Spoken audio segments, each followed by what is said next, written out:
What is good, YouTube? B-wizzle TV here, bringing you guys another video about Gecko Moriah versus Kaido and that exchange. I have so many questions that hadn't necessarily been answered, but I definitely want to get into it a little bit.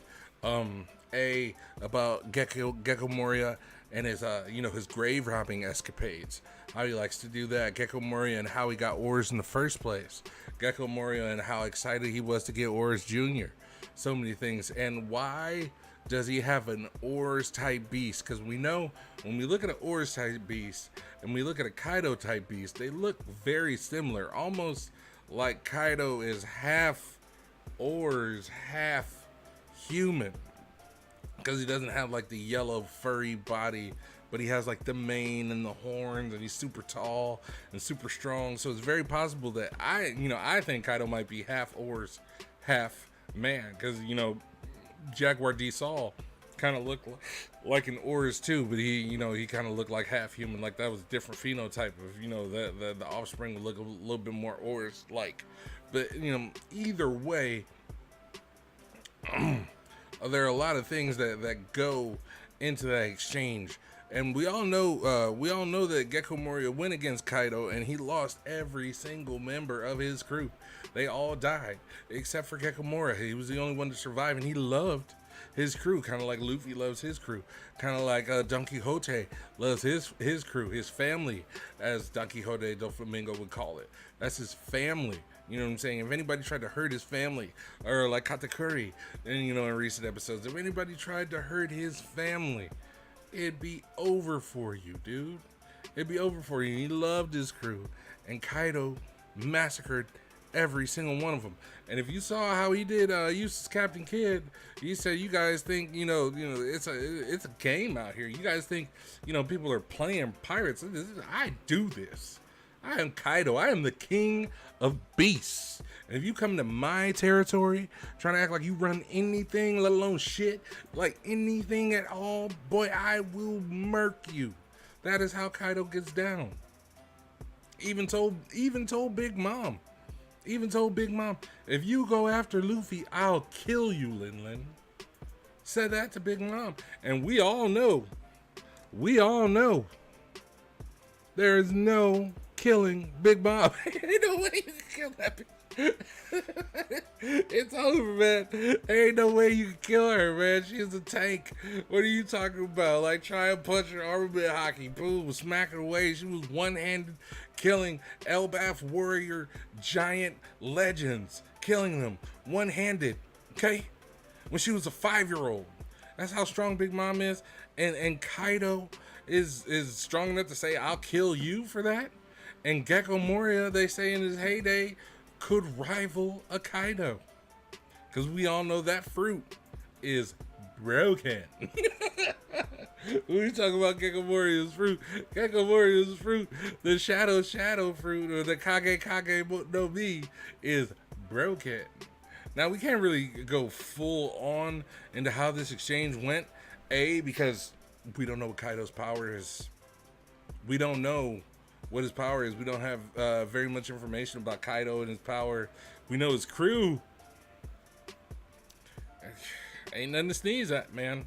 If I had Kaido's crew and I had a group of zombies, looks like Kaido's crew is winning it pretty easily and pretty one-handedly.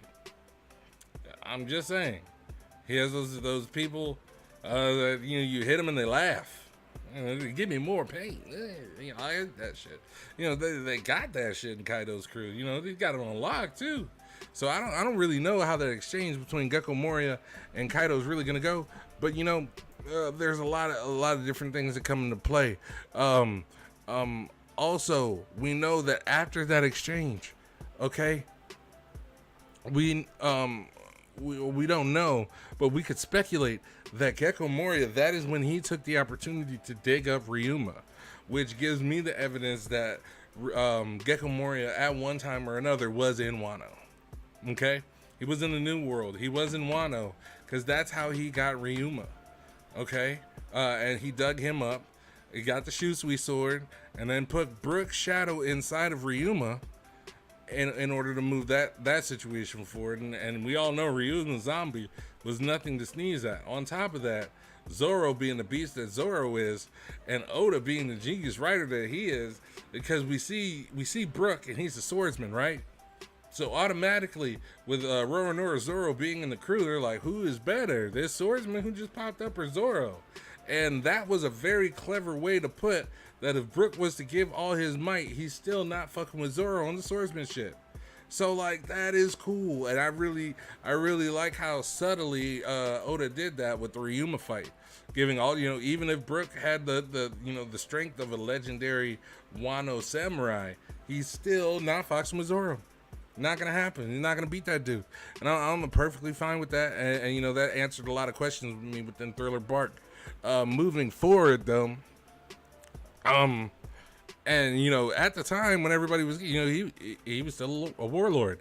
Going to the timeline, afterwards, Absalom, Hogback, and Perona all were met then. Perona was a little girl, and I guess Gecko Moria took her in as a child and kind of raised her and stuff like that. So she owes him a lot. That was 10 years before the Thriller Bark arc. 5 years ago, before the Thriller Bark arc, which is technically 7 years ago in our timeline right now in One Piece. That was when, the whole Brook escapade happened, where, Brook was meandering around on that ship, just floating around in the Florian Triangle, ended up in Thriller Bark, ended up with Gecko Moria. Gecko Moria went and took a shadow, put it inside Ryuma, and yeah, you ain't getting that shit back, bro, because Ryuma's a beast. So, but on his way out, and on his way back to his ship, and on his way back to the Florian Triangle to meander for, 5 years until Luffy and them came, he learned how to purify Gecko Moria zombies. Kind of like Crocodile. Remember in Marineford, when Crocodile was trying to go after Whitebeard and take Whitebeard's head? Everybody was trying to take Whitebeard's head. But when Crocodile went after him and Crocodile tried to take Whitebeard's head, Luffy came already with the water all over his body like, dude, try it. Bro, I'm not playing these games with you, Crocodile. Don't fucks with Whitebeard. It's not happening today. And I already got the water on. I already know all the tricks that you're trying to trick. No, it's not going to happen. Come on, put these hands up, bruh. And Crocodile moved back. So I think, here's what I think is kind of what the video's for, the speculation, is in Wano, I do think that Gecko Moria might make a return. I don't know if it's like, something calculated, but I think he's, now that he has Oars Jr., now that he's had 2 years since the War of the Best to acquire a whole nother zombie army, we know he's up to the same shenanigans. I think what Gecko Moria is going to try to do is have Oars Jr., have him put together, might have a couple modifications inside of him, might have a whole bunch of things like that, because we know Hogback, he was number 2. It was Hogback, Judge, and Vegapunk when it came to sciences in the whole entire world, and Gecko Moria has one of them, so we already know that, some serious stuff going on when it comes to Gecko Moria's crew is not anything to sneeze at. They are not punks by any means, and I think he's gonna make an appearance in Wano when Luffy's in Wano trying to get his revenge on Kaido, what he was trying to get in the first place. When it comes to the theory, I'm gonna get back to that in a little bit, but furthermore, when Ryuma was dug up by Gecko Moria, it was a national tragedy in Wano. When Kinemon was trying to kill Zoro over having the Shusui sword, and he saw that was from the grave of Ryuma, what he said to the man was, it brought the country to its knees when we found out that grave had been robbed. That is a national hero. That is not anybody that we, he is a very, very important figure to us, and his grave was sacred land to us. Man, makes you think a little bit. All right, cool. So he blames Zoro for that, and I don't even know if Zoro got a chance to redeem himself and tell Kinemon what exactly had happened in that exchange. But I do remember when Zoro did beat him, he was like, "We're gonna act like this never happened. This never happened, Samurai from Wano. We're just gonna act like this is not a thing." Because Yeah, I want this sword. I like it. It's nice. Now, there's probably some like code between samurai and Wano and something like that. Or if you fight a legendary samurai, or we never know. Ryuma could have been a shogun, and that's why it was a national tragedy. Ryuma could have been a shogun, and could have been like the president. A good president or a bad president. We don't know. We don't know anything about the shogun or anything about that. The shogun right now, who's in cahoots with Kaido, could be a descendant of Ryuma. Scary stuff going on. We don't know anything that's going on in Wano yet. But it was a national tragedy, and when he almost killed him back in Punk Hazard, he said it took the country to his knees. We already know about Oars. Man, Oars was frozen, and Thriller Bark, it had a hole in his stomach, looked like a Megazord from the Power Rangers. Moriah was doing his thing, then he chopped off Luffy's shadow, put him inside Oars, because in all reality, for one, he captured his devil fruit power. But you're like, that's scary. What if Moriah got Kaido's shadow? Man, I don't know. Oof, that's scary. And then we know Orange Jr. was stolen from the War of the Best. Excuse me. Donkey Honey Doflamingo chopped his leg off.